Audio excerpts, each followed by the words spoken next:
Hello guys, how's it going? My name is Dal. Over the last few weeks so far, we've been taking a closer look at a bunch of different class revamps over for the patch 11.1 PTR. And today I really wanted to do a bit of a deeper dive at some of the bigger adjustments coming to the class of the Evoker. Specifically when it comes to their hero spec of Flameshaper, which barely gets any play as Devastation, but they're trying to really change it up by quite a bit, opening up new opportunities for Devastation Evokers to engulf their allies in massive crits of up to 20 million damage in a single global, which is super fun and satisfying if you enjoy playing combo-based classes, which I think Evoker fits into that playstyle specifically. We also got a nerf coming to Augmentation, or quote-unquote nerf. We'll see exactly how much that pans out for Season 2 content so far. But they are trying to at least make adjustments to make Aug potentially less mandatory heading forward, as well as some very few changes for preservation as well.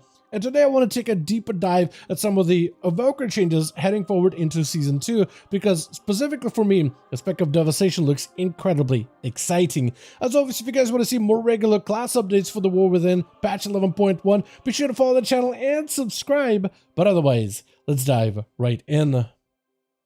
So first things first, we got ourselves the class of the Evoker with their tier set, which isn't my favorite, but it's not a bad one either. I really do wish in the future they change up the Evoker tier sets to be less of this like caster look to them.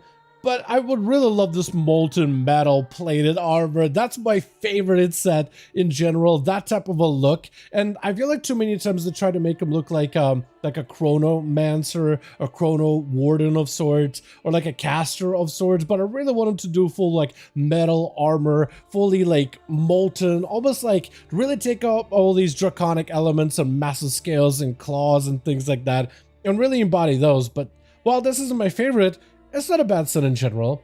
As for some of the generalized Evoker changes, we got ourselves a few within the class talent tree. Abilities like Rescue at some point used to be able to clear the movement impairing effects from you and your allies. Then they removed it, and then they kind of snuck it back in for 11.1. So I guess now it's going to go back to freeing an ally from movement impairing effects. Good for PvE, also great for PvP.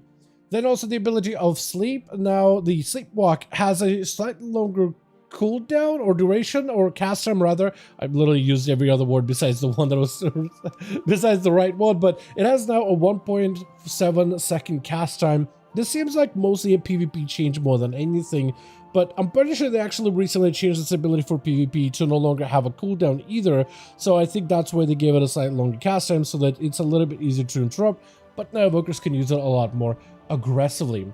A huge portion of the Evoker changes is going to come to the hero spec of the Flameshaper, which is shared between Preservation and Devastation, DPS and healer specs. And that's really where a huge portion of the revamp for Evoker is going to be.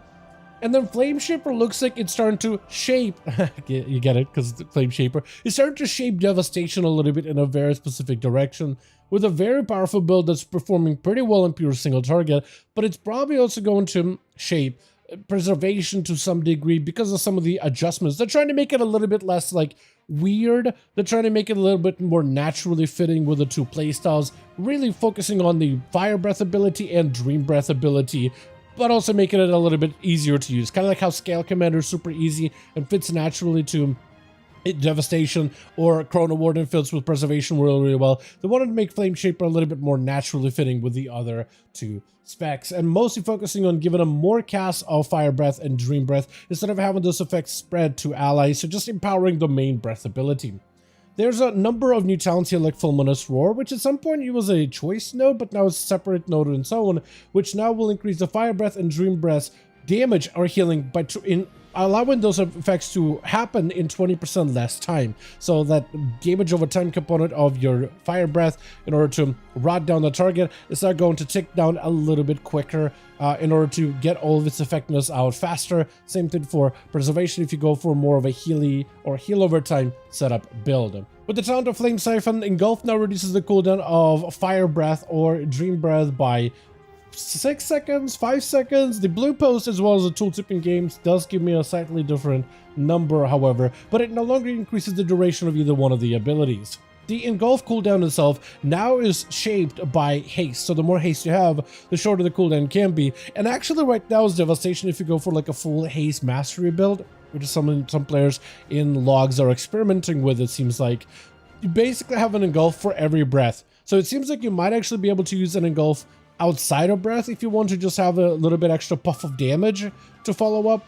But you can now combine engulf with a shatter and a fire breath together very easily with a high haste build. So that's actually a very interesting change. So maybe you may not need that much haste because it seems to be coming back surprisingly quickly, so then you're kind of just sitting on a charge for a little bit too long. The talent of Counter of the Flame, critical strike chance against targets above 50% health or below, depending on the spec, is now increased to 15% up from 10, which is pretty decent. Expanded Lungs is now a choice node with Enkindle, so they don't have you play Enkindle as a like a must play mechanic. Basically, the way the Flameshaper works is the more hots or dots you have on a target, the more damage the ability of Engulf does. So they're kind of giving you a choice of Enkindle, which does make your rotation a little bit more nuanced because you want to apply an extra, use an essence-based ability in order to apply an extra healing over time or damage over time, so you can add that extra layer of damage over time component in order to make Engulf better. Or you can just go for a stronger breath, like a much stronger version of Dream Breath or Fire Breath. So that seems like a very interesting choice, and I wonder how that actually will change up the builds. It looks like right now a lot of players are playing Kindle, but it seems to be maybe a little bit too bogged down of a build, and I wonder if there's an opportunity for Expanded Lungs in the future. But they also increased the effectiveness of Expanded Lungs to 30% rather than 25%, but they did make it a choice node with Enkindle, and like I said, it'll be interesting to see if Enkindle will be the default go-to, which so far it kind of has been as part of the Flameshaper gameplay, or if players are actually going to go for Expanded Lungs instead. Then also Consume Flame has been adjusted, where now it only consumes 2 seconds of your Fire Breath or Dream Breath, but detonates it at a much more effective value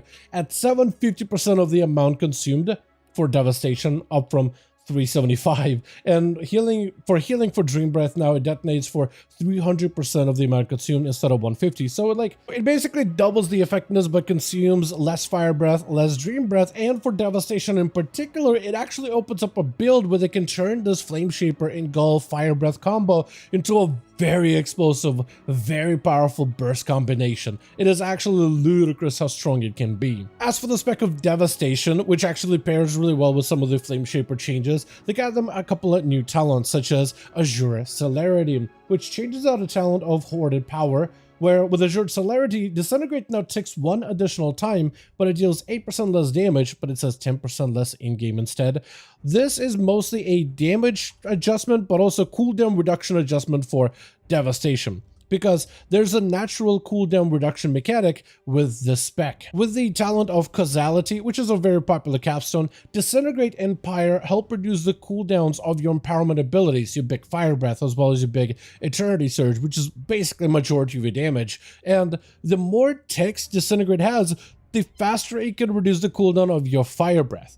Pyre, also the more targets it hits, it can reduce the cooldown of your Fire Breath as well, up to a cap. So now that you increase the tick rate of your Disintegrate, I think it actually makes Disintegrate a little bit better in some of the smaller target counts, because yes, you could hit enemies with a Pyre, which probably does a lot more damage in AoE, but a Disintegrate channel will get your Fire Breath back a little quicker, and the more times you can cast Fire Breath and other abilities, the better. So this one actually might be pretty solid, and that combines together with Scintillation, where Disintegrate has a chance to fire off an Eternity Surge, and if you have Eternity Surge cleaving, then you'll have quite a bit of additional cleave damage. So it basically allows Devastation to have more of a single target focus build while cleaving targets around you for free, which is generally really strong in Mythic Plus dungeons. It just gives them a slightly different profile that could possibly be very good. Outside of this, we also got a couple of other adjustments like Scorching Embers. Scorching Embers capstone is kind of massive. Fire Breath now causes enemies to take up to 40% increased damage from your red spells, increased based on its empowerment level. So if you pop a empowerment 1 on an enemy, now that enemy takes, it looks like 12% of damage. It should be 10%, but it's now suffering 12% increased damage from red spells. So as you use fire abilities like your basic Living Flame or maybe Pyres and AoE, all those targets actually take additional damage from your red-based abilities. But if you actually use your Fire Breath at a rank 4 empowerment, That's 40% more damage from your red-based abilities. This allows us to use together with Engulf and the Flameshaper playstyle to put up a bunch of dots to buff up the damage of Engulf, plus also a bunch of overlapping damage amps in order to give us the biggest Engulf available. If you want to pull it off pretty easily, because of the way that Evoker works, once you use Dragon Rage, you'll Pyre for free, which is going to allow you to pop a free Enkindle. So in the opener, we're going to use Living Flame in order to put up 1 dot, then we'll pyre cooldowns of Rage, Dragon Rage in order to press a free Enkindle, then we'll use a Tip of the Scales to condense our Fire Breath so we can use it instantly, and then follow up with a fully maximized, fully empowered Engulf to just show you exactly how much damage this ability can do overall. Big Fire Breath into Empowerment, and yeah, Engulf can hit for pretty hard in terms of damage. 9 million guaranteed, at least with the current build that I got going on, with the current amount of mastery that I have right now. But that's pretty good. And if it crits, I've seen it hit for up to like 20 mil, I believe. Out of a Cinderbrew metery run that I did, mostly using a single target build, but Engulf can hit up to 20 million. And that's all. That's if it critical strikes, because critical strikes do a lot more damage as devastation. So this build, this combo that you can pull off, is actually pretty easy to do. Because as long as you can have a Living Flame and some kind of like an empowerment effect on an enemy, you can also go for Shattering into a full ring for Fire Breath and then Engulf. And that, if you're fast enough, allows you to have all of these little buffs and debuffs that are scaling up your damage, overlapping at the same time, and then you engulf while a bunch of hots or dots are rotting the target down for the strongest version of engulf possible. Outside of this, they also try to make certain talents that don't get a lot of use for devastation a little bit stronger, such as Firestorm, which is kind of like a Evoker's version of their Blizzard that can also be reset with the talent of Snapfire. Pyre and Living Flame have a chance to cause the next Firestorm to be instant cast without triggering a cooldown and deal 100% more damage. So as long as the tank can keep the enemies in the Firestorm, it should do a decent bit of damage. The buff is damaged by 50%. That should tell you just how far behind this ability was.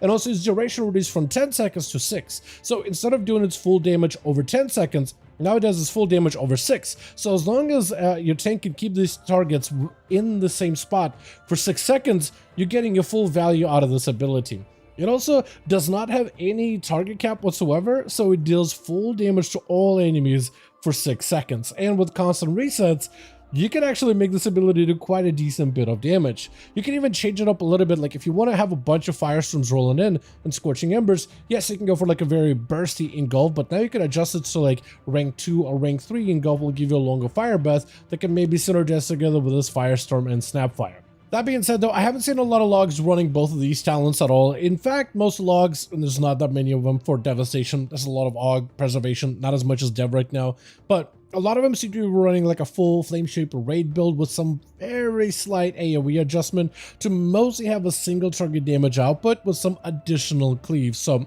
maybe there'll be a build that works with both of these talents, but right now it looks to be a little bit more standardized for a raiding build instead. Lastly, the ability of Eternity Surge has also been made a little bit easier to work with. Normally, this ability can cleave multiple targets depending on how long you channel it with your empowerment, and it tries to find nearby targets around your current target.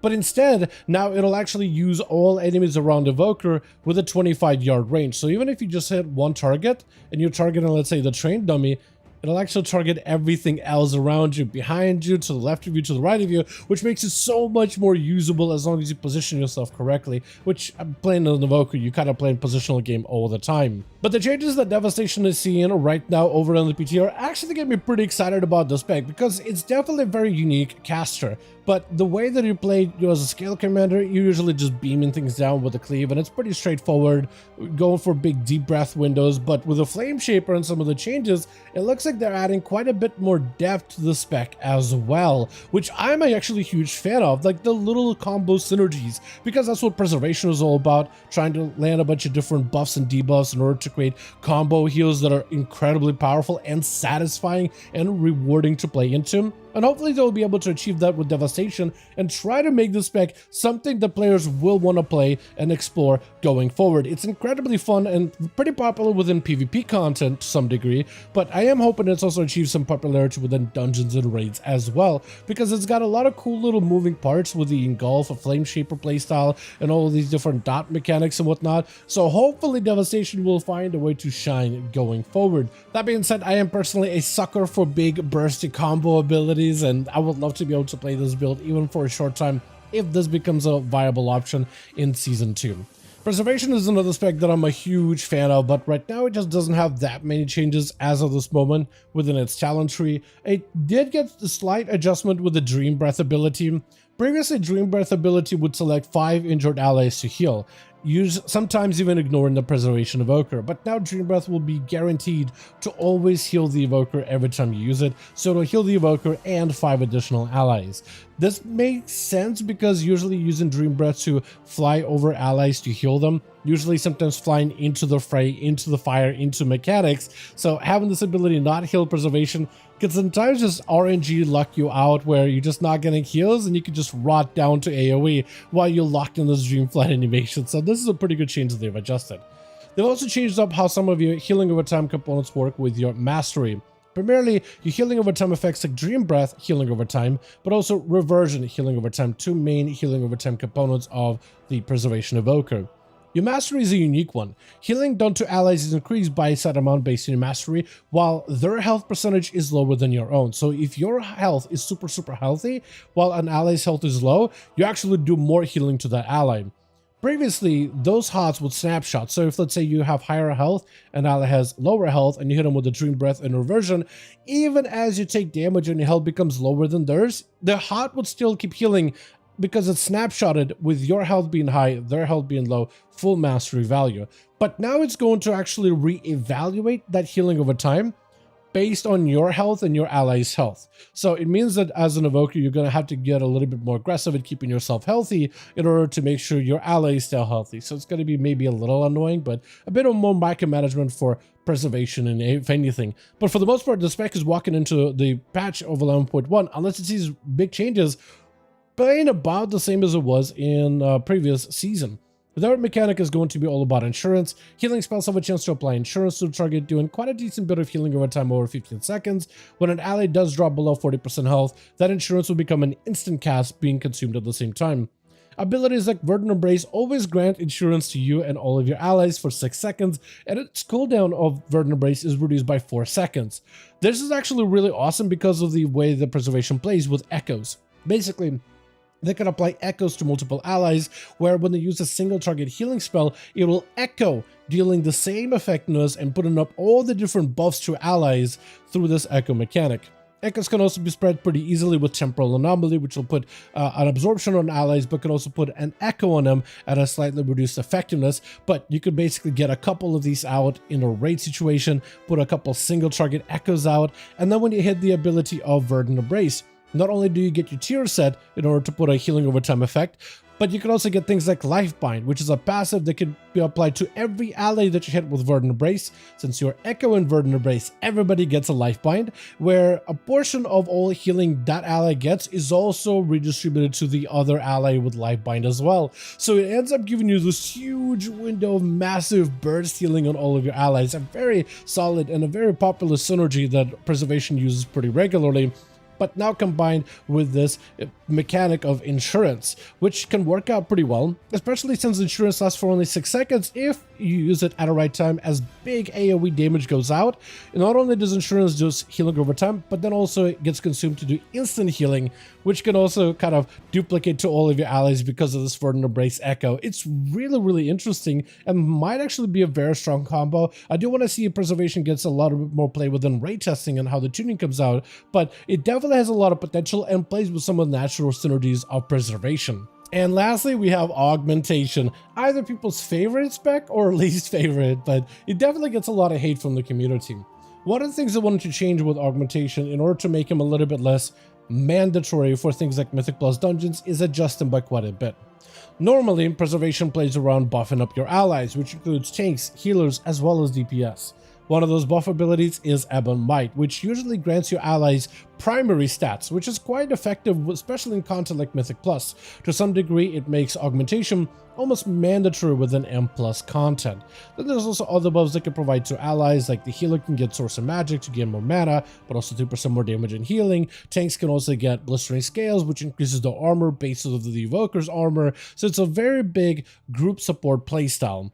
But they tried to see if they could potentially remove some of the group support value so that augmentation isn't as good at making healers better at healing and tanks better at survivability, to give more room for other DPS to be more competitive to augmentation, to hopefully make augmentation still strong going forward, at least in Mythic Plus, but maybe not as mandatory, locked in, a must-have in every single push group. So, the ability of Ebon Might no longer affects tanks or healers. It only affects the DPS classes. However, they also wanted to make sure that augmentation damage contribution within dungeons doesn't change too much. This is why the buff of Closest Clutchmates is back. Ebon Might and Breath of Aeons are now 25% more effective when not in a raid. So those two are the DPS in a group that you can buff up with your Ebon Might.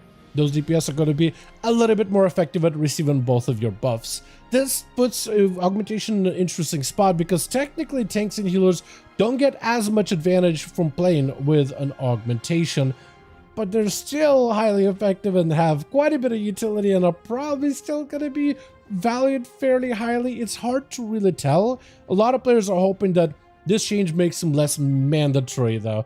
But it is going to be much better at buffing up all the other DPS classes, so they're going to do far more damage. But it also is a bit of a double-edged sword because previously, let's say, if somebody died in a group, but since you're buffing the tank, the healer, and all the DPS, if let's say one of the DPS goes down, definitely not that great for augmentation in terms of your overall damage, but at least the tank and the healer can pick up some slack. But now if a DPS goes down, a huge portion of augmentation damage contribution to the group is now going to be cut out for quite a decent bit.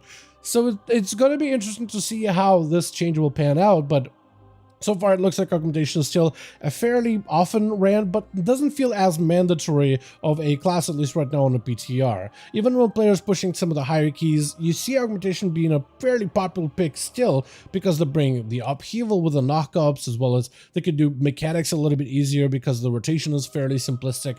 So they're still valued, but it doesn't seem like every single group is running them at high end, specifically on PTR. They are still out there, they're still quite popular, but it doesn't seem like it's every single group that's using them as of this moment, which may mean that maybe we'll see that type of a shift going once 11.1 arrives. Also got a handful of new talents like Rockfall. They no longer have the ability of Landslide or Seismic Slam. That's now become a PvP talent, but Rockfall, it now allows them to reach the maximum empowerment for the upheaval ability a little quicker, has a higher chance, or has a chance to grant them Essence Burst, so a little bit more resources. Then we also have things like the Motes of Power, I think that's it. There we go, Motes Possibility. Basic Eruption has a chance to create a moat that kind of starts to drift towards an ally, and when it comes into contact, an ally gets a random buff from Augmentation Arsenal. So that could be their Versatility buff, which is their Mastery. They could be their Ebon Might. It could be any of the little other buffs like healing increases with Symbiotic Bloom, things like that. So you get those at a slightly higher rate in order to supplement for additional throughput for all of your allies as augmentation, with all these little buffs, since now you're no longer buffing the tanks and the healer. This is one of those tuning adjustments. Only time will tell, however, if augmentation will take a bit of a backseat, allowing other range classes and other DPS classes in general to be more competitive within Mythic Plus and game content. Augmentation is definitely a unique pick in terms of just how it plays, what it does, the role that it plays in a group content, and that uniqueness is likely going to give them a competitive edge over other classes. But hopefully we will see the dominance of augmentation and reliance and necessity on aug a little bit lessened heading into Season 2. I think that's what a lot of players want to see. We just want to see more variety of classes, right? We want to see especially playstyles that are super out of meta, don't really get a lot of time in spotlight, like Feral Druids or Windwalker Monks or anything like that, honestly. Any other spec outside of augmentation to actually be somewhat popular and competitive for M+ season content. But hopefully they'll make more adjustments with the spec, and hopefully they'll be very, very careful with it. I don't want Aug to not be a competitive pick. I just don't want to see augmentation being a top tier pick for a yet another season. I think they've had a way too many good seasons so far, and they've been a really good choice since they got added to the game. And might be a good time for them to at some point take a break, let other playstyles that don't normally get time in spotlight shine for at least a little bit. As always though, I do want to thank all of you guys so much for watching this video, and I hope you guys did enjoy this Evoker update. If you did enjoy it or found it informative, go ahead and give this video a like. I would very much appreciate it. Join our Desk community where we post regularly all the new class stuff as soon as we get brand new builds for the patch 11.1 over on the PTR. Let me know all your thoughts. What do you think about the class over Evoker heading into season 2 down below? And as always, I'll see all of you guys in our next one.